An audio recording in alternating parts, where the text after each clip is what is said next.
Cihazınızın tamire mi ihtiyacı var? Ücretsiz teşhis sunuyoruz. Kapınıza kadar alıyor ve teslim ediyoruz, telefon veya seyahat gerekmez. Tamir öncesi size fiyat teklifi gönderiyoruz ve sadece onayladıktan sonra devam ediyoruz. Kolay, şeffaf ve profesyonel. Link açıklamada.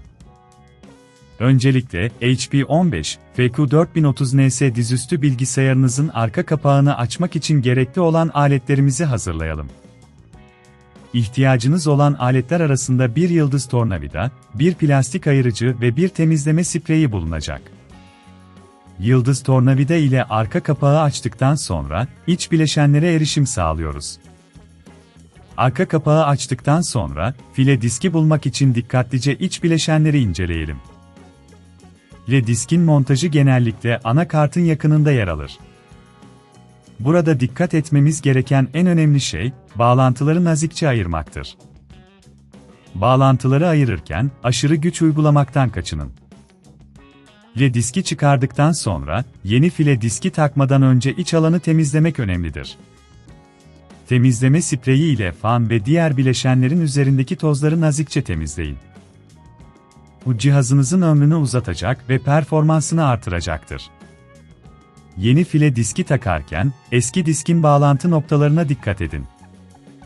Yeni diskinizi doğru bir şekilde yerleştirdikten sonra, bağlantıları sıkıca oturduğundan emin olun. Eğer bunun çok zor olduğunu düşünüyorsanız, evden alın ve teslimat hizmeti sunduğumuzu unutmayın, böylece bilgisayarınızı biz alıp tamir ettikten sonra tekrar kapınıza getirebiliriz. Bağlantıları kontrol ettikten sonra, arka kapağı dikkatlice yerine oturtun. Yıldız tornavidanızı alarak, tüm vidaları güvenli bir şekilde sıkın. O adım, bilgisayarınızın iç bileşenlerinin dış etkenlerden korunması için oldukça önemlidir. Son olarak, bilgisayarınızı açarak, yeni file diskinizin düzgün çalışıp çalışmadığını kontrol edin. Eğer herhangi bir sorun ile karşılaşırsanız, lütfen profesyonel destek almayı düşünün. Unutmayın, tamir öncesi fiyat teklifi alabilirsiniz. Bu şekilde, ne kadar ücret ödeyeceğinizi önceden bilirsiniz.